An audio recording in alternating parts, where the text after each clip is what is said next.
Welcome to Health System CIO's interview with Gordon Groschl, CISO and Director of Healthcare Technology Management with Texas Children's Hospital. I'm Anthony Guerra, founder and editor-in-chief. Gordon, thanks for joining me. Thanks, Anthony, for having me. I'm really excited to be here. All right, great. Looking forward to having a fun chat. You want to start off by telling me about your organization and your role? Yeah, absolutely. So, Texas Children's is the largest pediatric health system in the United States. We're also the number one ranked health system in the United States for pediatric care. We're located in Houston, where we call home base and have multiple campuses here, but we also have expanded into Austin. So we have a hospital campus in Austin as well. And then we have close to 200 healthcare clinics, urgent cares in the Houston metro area, in Austin, and in between that we also maintain. So we provide critical care for children and women in the Houston and Austin area. And we're a nonprofit organization, been around since the mid 50s. Hmm. So there's quite a bit of history at Texas Children's, and we continue to, I would say, grow exponentially. With regards to my role, yeah, I've been with the organization for a little bit over 18 years now, and in my current role, I have responsibility for healthcare technology management, which is what used to be called Biomed, if you will. And then I'm also the Chief Information Security Officer for Texas Children's. And so I have a very strong and capable security team that takes care of pretty much all aspects of cybersecurity at Texas Children's in terms of governance, risk compliance, identity access management, security technologies, and then also security operations. All right, so that's a lot. You got a lot on your plate there. Plenty to keep you busy. Um, Absolutely. so you got your new role about 8 months ago. CISO, right? The promotion?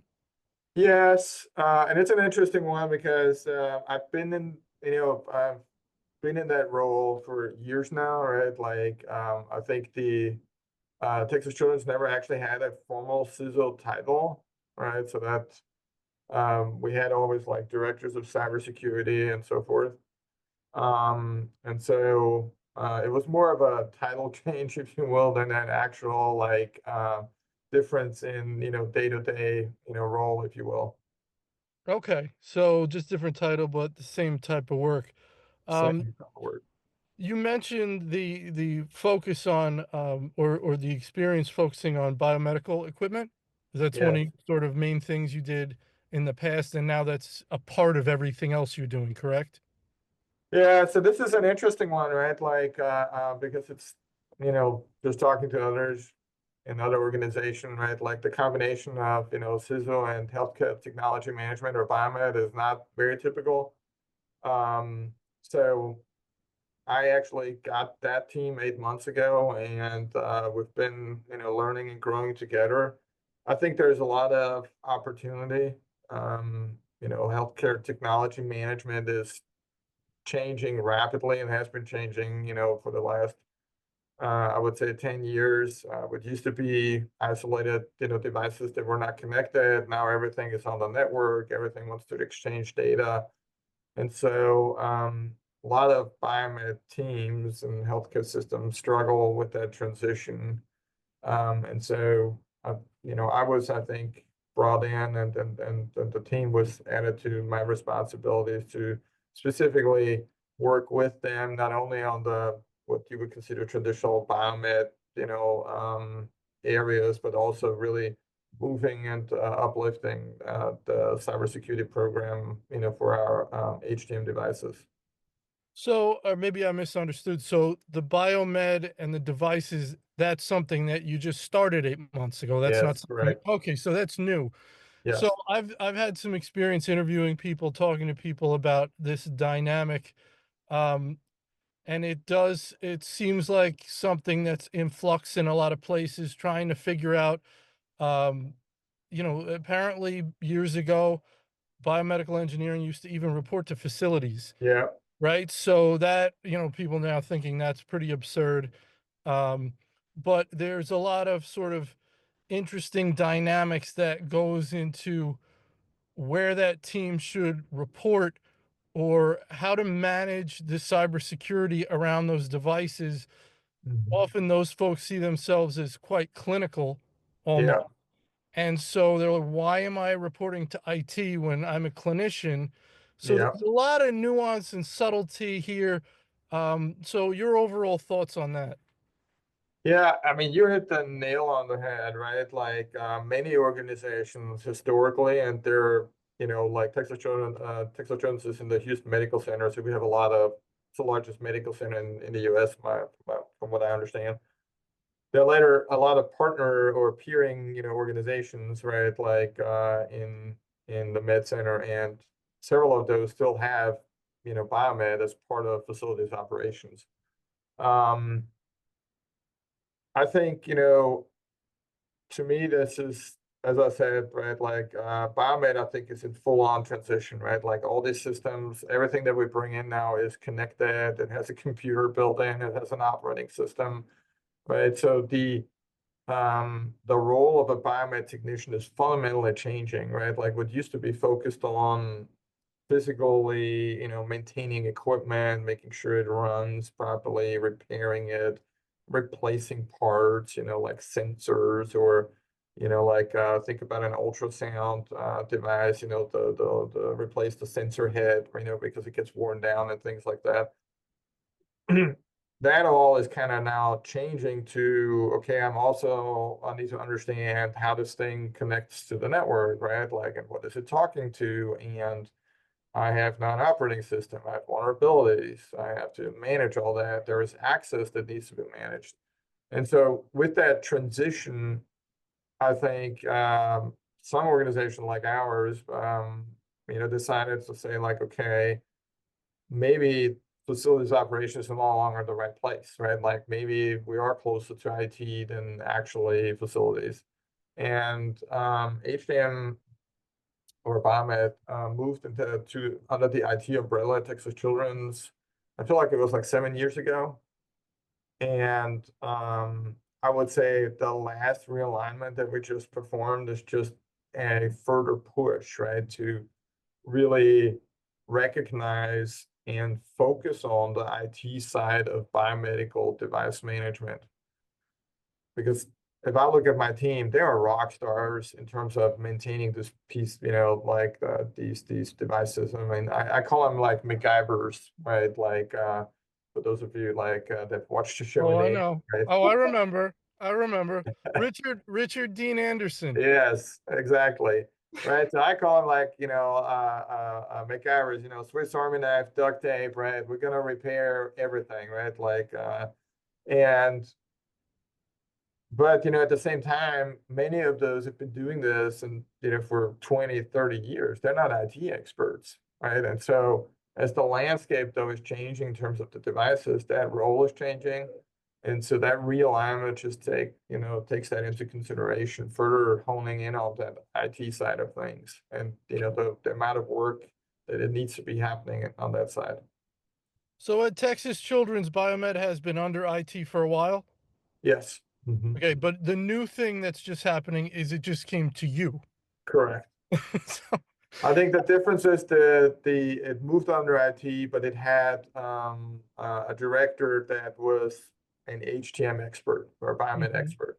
mhm. And in that last realignment, I don't have a biomed background, right? Like I'm a IT person, 25 years in IT, various industries. So my background is all about, bits, bytes, and et cetera, right? So I think that alignment occurred to really further drive this IT maturity curve, and accelerate that. And how are you finding that interaction? So you're having discussions. The person reporting to you from Biomed is what's their title?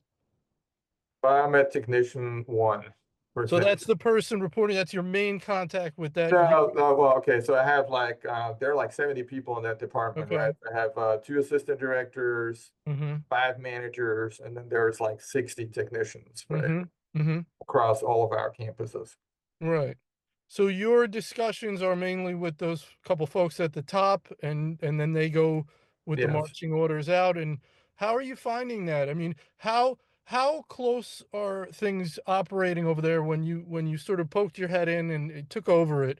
You looked around, you're looking for certain things, you're looking for certain red flags, from a security point of view. Um, do you see a lot of room for improvement? And how are you working with those folks? Any advice, or is it working well? Just tell me about that process of you Yeah. looking in and trying to get things to where you want them to be. Yeah, no, great question. So first of all, I think, we're all learning together. I'm learning a lot about biomedical device management, right? And the clinical side of things, and they're learning a lot about the IT side of things, right? So we're kind of, sharing information in both directions. I think what I learned very quickly was that, my team, they're experts in managing these devices, understanding, life cycle strategies, vendor relationships, parts management, right? Like you name it, all those physical things, right? When it comes to the IT side, they're like almost like novices. And Mhm. and so what we did as a management team was after 3 months of me kind of observing and kind of understanding the lay of the land, we kind of sat down and I presented to them, I would say, some initial set of observations that I had.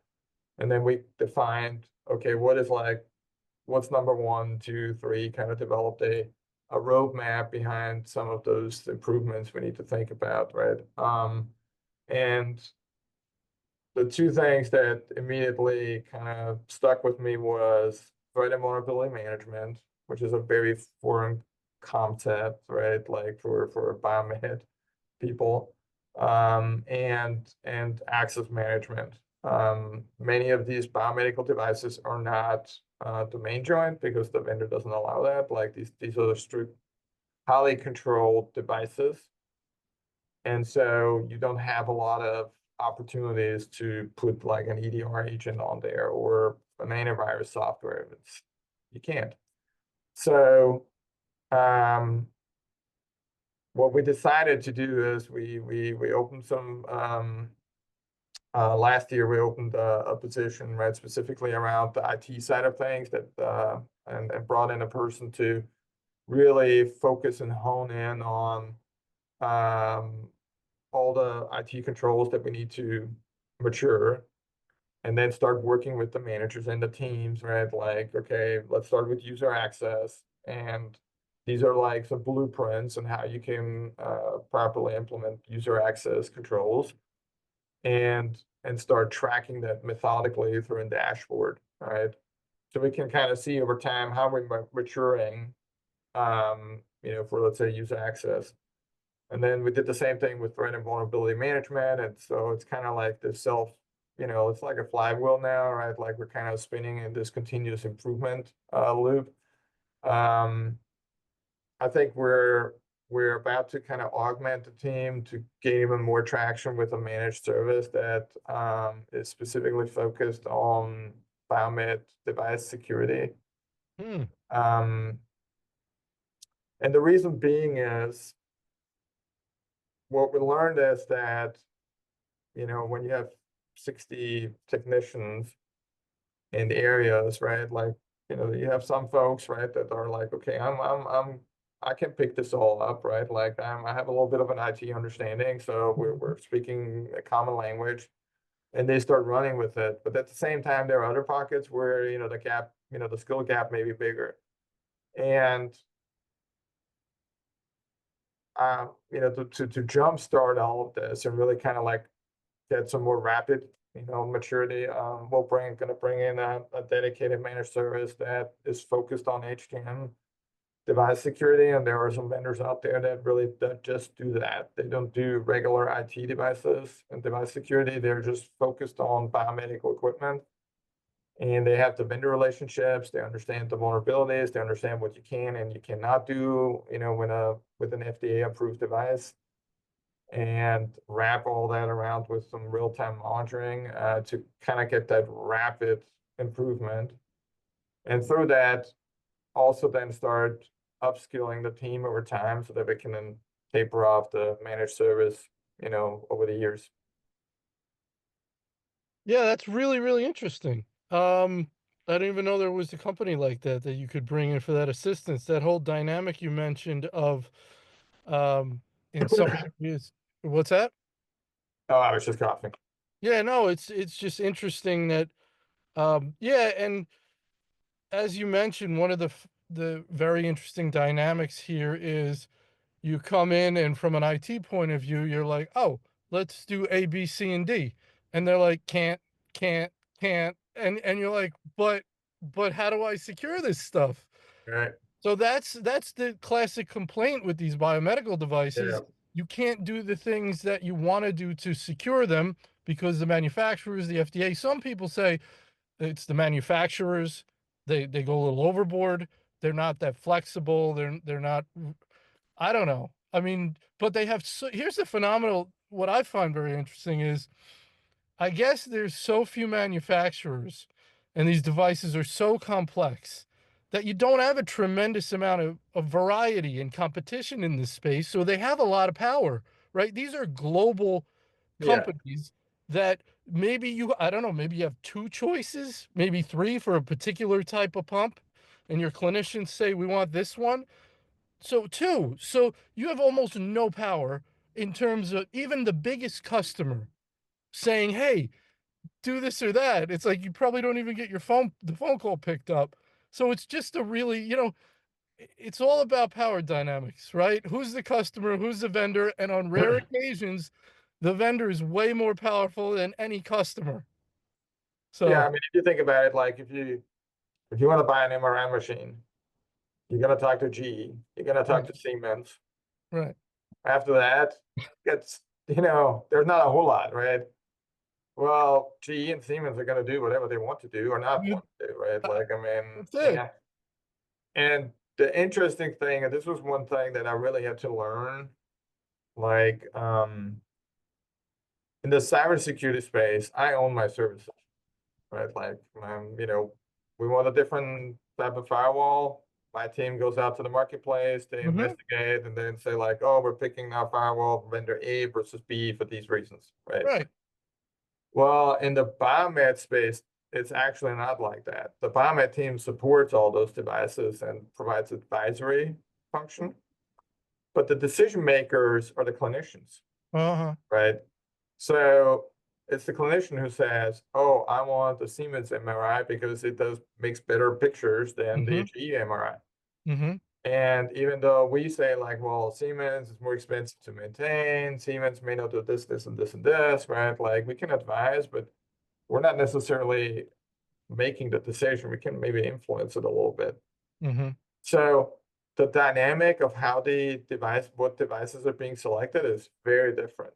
And it's clinician driven and nursing driven, which means their focus is on, okay, how easy is this thing to use? What is the quality of outcome that it provides from a patient care perspective, right? They're really not worried about cybersecurity, patching, upgradability, right? And these things, right? That's really Right. not part of their focus. Hmm. And so the conversations that we're having are very different for biomed devices than, let's say, straight up IT devices. And that kind of creates already like, a disconnect because, you know, a medically awesome device may be horrible, right, in terms of, its supportability, the cybersecurity posture, et cetera, right? And you have the leverage you have is a lot lower than, let's say, on the IT side of things, where you can influence this much stronger. Right, but your feedback can vary in terms of let's use red, yellow, and green. right? So your feedback could be, hey, this is a yellow. I don't love it, but it's not the end of the Yeah. world. There's some things we do versus this is an absolute red. This is bad. And this creates tremendous vulnerabilities. And I'm not signing off on this. You guys can, or make sure you sign this paper, this email that I wrote that says this is a very high risk. So right, your feedback can vary.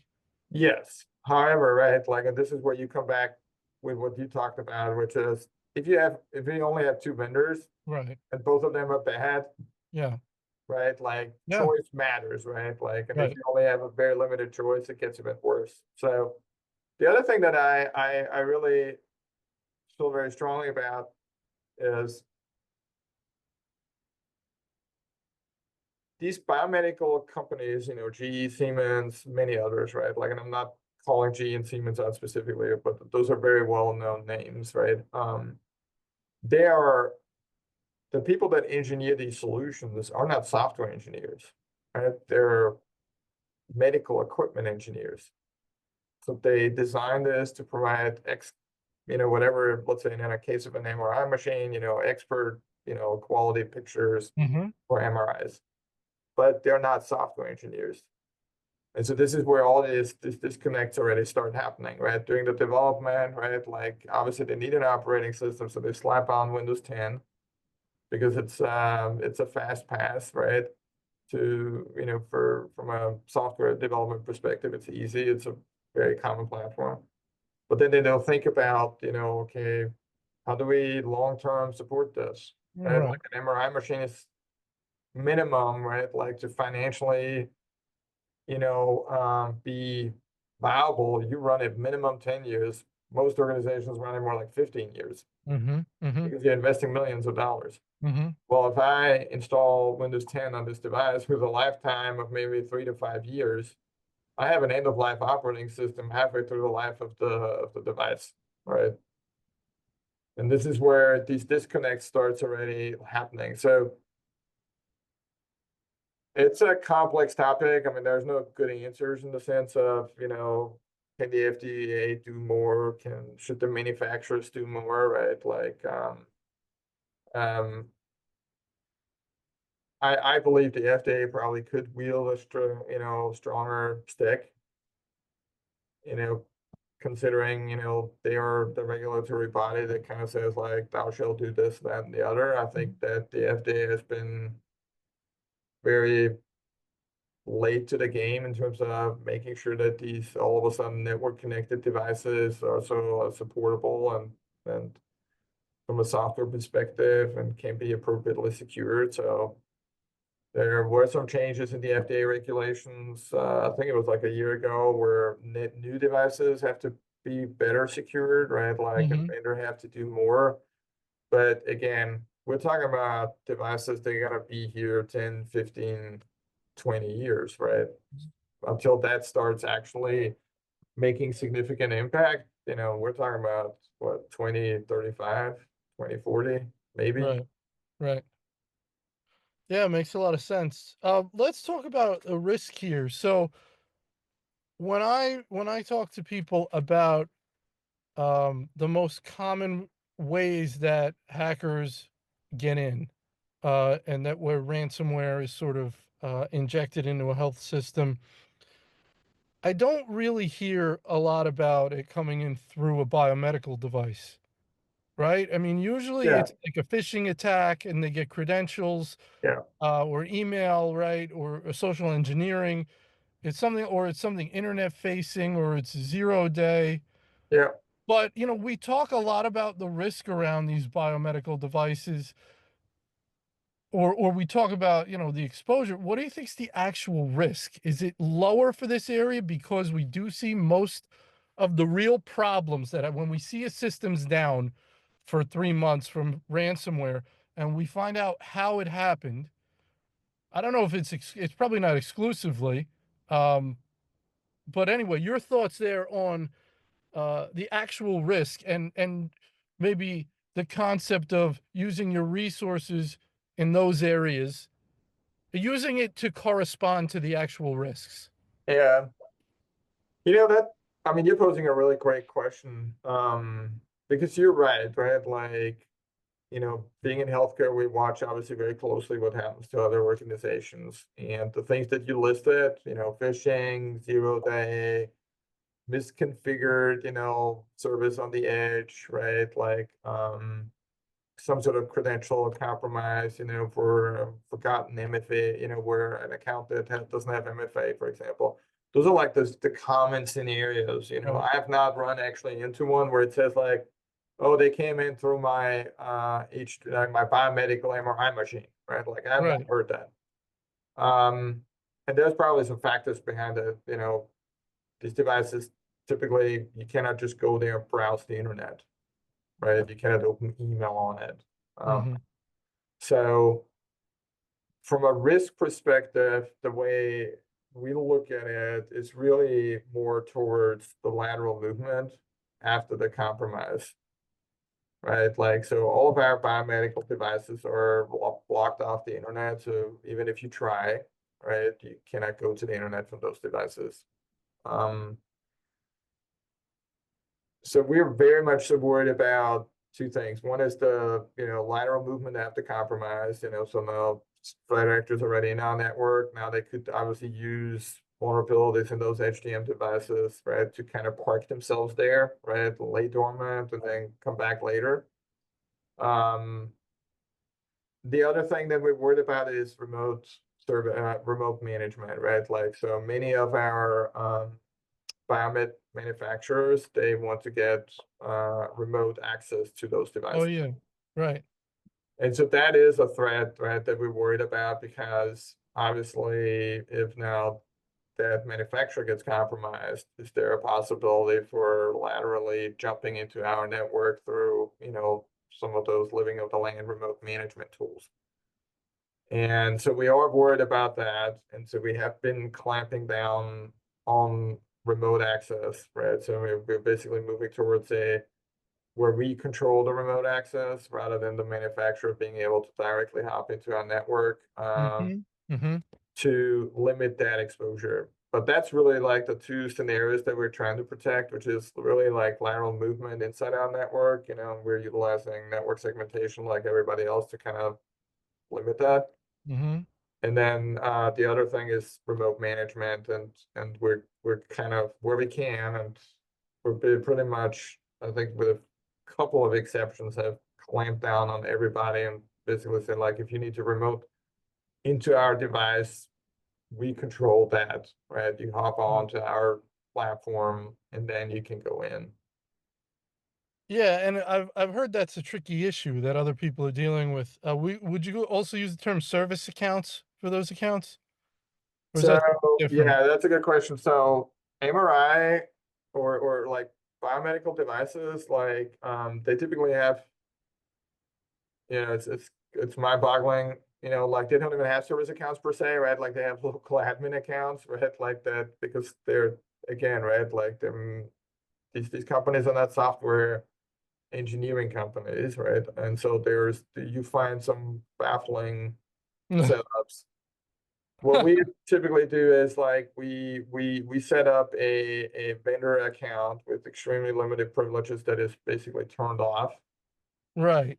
And then if we have an issue and we open, let's say, a ticket with the vendor says like, hey, I need to remote into the MRI machine and check it out, right? Then we enable that vendor account temporarily, provide them the password, they hop in, and then when they're done, right, we disable the vendor account again and then change the password Yeah, automatically. it's fascinating, and as you just describing the scenario, and that's another thing I've heard, sort of this time sensitive access permitted, meaning you need Yeah, to get in and service this device.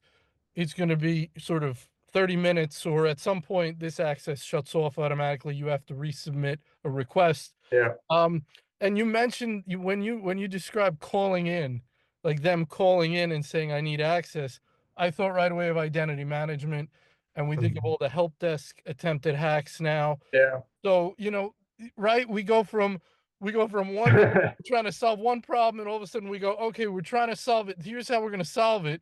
And as soon as you use the phrase call in, now we've got an identity verification issue Are you who you say you are? How do I prove you're who you say you are? Is it Right. some preset password? How often is that changed? And if that's changed, you know what? So it goes on and on and on. Yeah, yeah, I mean, it's a slippery slope, right? Like everything. I mean, the good news is, so our service desk cannot manage vendor accounts. Okay. So let's say if I have a vendor account for, I don't know, GE, right? That account is mapped specifically to people, right? Like, and only those people can actually then call and say, like, okay, like our people can say, like, okay, enable that account after they verified, through the um, vendor interaction that the vendor is who they say they are, right? And typically that involves, us opening a ticket with GE, right? Like, and then, you get the name, you call, you verify Right. the identity, right? Right. And then we enable the account. But it's not the desk because the problem, as you said, right, the desk is a very common target for this. They don't have the background information, right, in the context, so they can easily be duped, obviously, in that scenario. Yeah, and how's the help desk going as we go from one issue to another? That's another area. All kinds of things people are trying to put in place there to mitigate. Uh, you can't. Someone says, okay, you can't do two things at once. For example, you Yeah, can't, right? You can't reset this and say, I lost my yes, phone and I forgot my two-factor or yeah, whatever so then you got to come in, right? Like if you're that messed up where you lost your phone and you don't remember anything, you need to come in. yeah, So, anyway, tell me your thoughts around that. yeah. So, you know, great question. We're trying to do a lot of this, right? Like, and I think we're all kind of trying to do the same, right? So we have what you just described, right? You cannot change two things, right? Like if you can reset your password, but you cannot reset MFA, right? Like you have to wait. Um, what we also did, we're requiring now video calls, right? Like you want to, Right. if you want to change your password, you have to do a video call. You have to have your badge. And if you Oh, don't have your badge, right, then the manager of the person has to be on the call, oh, wow. to identify the person Right. as, yes, you are my employee or my contractor, right? And as you might imagine, that when we made that change, that made me very popular with a lot of my manager peers across the organization, right? Like there are some people that have a lot of contractors working from them, Uh-huh. and you know, so they're on a lot of calls, right? Like because to get a badge, you actually have to be physically here at some point, right? So we have a lot of people that are never coming to our offices, so they don't get a badge. So then we have to bring in the manager to validate their identity. So those are things that we're doing. We are actually in the process of moving to a third-party identity verification system. You find them also on the airports. Um, Oh, yeah.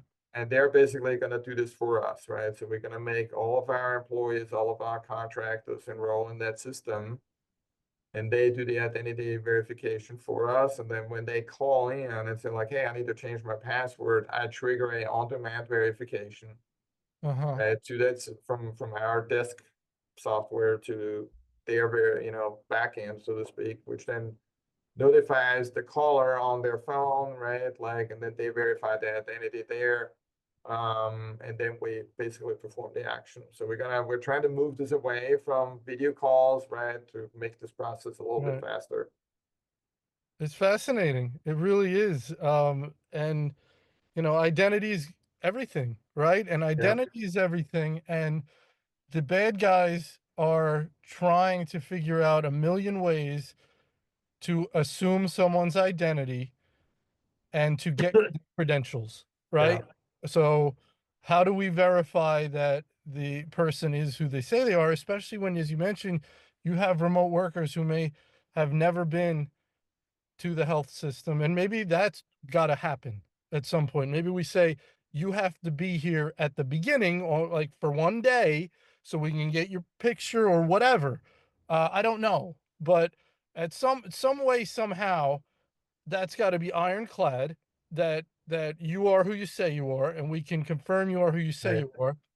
And then we continually have to be doing everything possible for that identity verification, knowing that the bad guys are leveraging AI more and more and more in order to fake that identity, for Yeah, and I feel like it's a game of whack-a-mole, right? right. Like, because, with AI and everything that's happening there and, real time, like capabilities that allow you to fake somebody's voice and fake their, video feed, Right. right? Right. Um, it's gonna get harder and harder. We actually did a AI based um red team test, and we basically grabbed some YouTube audio footage from one of our executives and basically called and said like, hey, I need to change my password, right? Uh-huh. Like, and it was like designed more like we targeted specific people in IT, right? Knowing that they would be susceptible, right, to kind of circumvent processes. And they've worked like a charm, right? Oh, no Like, way. It oh yeah. worked. That's almost not Well, fair, right? But you gotta do it because if the bad guys can do it, that's the whole point. yeah, you just look at LinkedIn, right? Like you like they parse LinkedIn, they figure out, what their job role is, right? Like let's say it says service desk analyst, they're gonna target you a specific way. If it says, Right. oh, you work in identity and access management, well, I'll figure that out, right? Like, and so I'm with you. Identity is the battleground, right? All forms of identity, machine identities, service accounts, individual account identities. And it's a game of whack-a-mole, right? Like we're strengthening the desk, we're putting all these controls in place, Mhm. right? And then we literally were able to circumvent all of that by going directly to identity and access management, the team, right? So then we started working with them. Okay, what are your processes look like, right? Like, and Mhm. re-educating those guys. Mhm. And so it's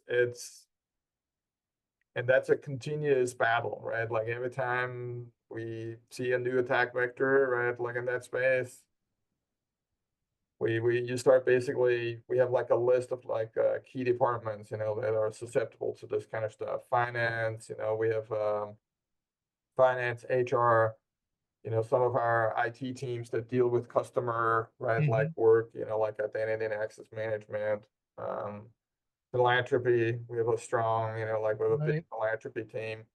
So those are all like key departments that we test more frequently than others. And we also educate more targeted, like even more targeted than what we Sure. typically do, just because of what they're doing, right? And how targeted they may be from a threat actor perspective. 100%. 100%, Gordon. We're almost out of time. I'm gonna ask you one more question and then I'm gonna let you go. Um, you used the phrase before, joking around, that one of the measures you instituted made you not so popular. Uh, so that's the game here, right? The game here Yes, is, as a CISO, the balance is putting in the best security that you can without getting everyone so angry and frustrated because you've inhibited their workflow that, you know, it's just not working. And it's like, right. Gordon, is there somebody, your CEO comes to you, or somebody, the CMO, and says, Gordon, this isn't working. So it's the balance, right? Yes, Anybody can lock all the doors and close all the windows, but nobody can do business that way. So yeah. what are your thoughts on striking that balance? Yeah, I mean, for me, it's all about communication. Um, I I talked like when we made that change, we had very good reasons and we moved very fast. And I spent basically several days before we made that change and process, communicating to all kinds of critical people, Mm-hmm. explaining the why. Like, why are we doing this, right? Like everybody, like, I'm obviously not delusional, right? Like the process is very painful, and but you have to explain the why, right? Like you have like it's not like Gordon wants it done like that because, there are reasons for when we make these changes. And I think as long as you're communicating a lot, right, you Mhm. have the relationships, you can, I think you can move the balance a little bit in your favor, if you will, Mhm. right? If I think as a CISO, if you just put down policies and say like, starting tomorrow, we're gonna do this, right? Like you gotta not last very long, right? Like you have to talk to your peers, your key stakeholders, and explain and get their feedback, right, Mhm. to drive a lot of these initiatives. And so, like, I speak, for example, to our physician leadership team all the time because I know our physicians, right, they're a key part of our, care system, and they have a very vocal voice, right? Like, if Mhm. they don't like something, they go all the way up to the CEO of them, if it's Right. bad enough.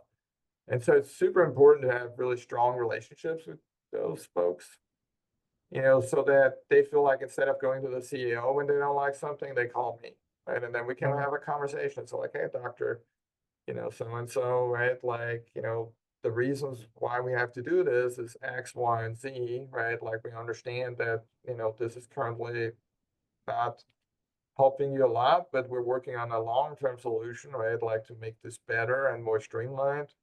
Just bear with us. It's a very different conversation than, releasing a policy and say like, tomorrow we're going to institute this, right? You're going to have a lot of unhappy folks. So for me, it was always about communication and always start with the why. Why are you doing this? Right? Because none of these things are happening because Gordon Groschl, the CISO, wants it like that. All of these are happening, right? Because we're seeing, specific threat vectors, that pose a risk to the organization, Mhm. serializing, and we're trying to stay ahead of it or respond to it. And as long as you connect those dots, I think your life as a CISO is going to be a lot better. That's amazing, Gordon. Really wonderful conversation. Great advice.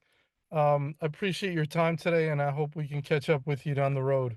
Awesome. Well, thanks, Anthony, for having me here. I enjoyed our little conversation and wish you a great week.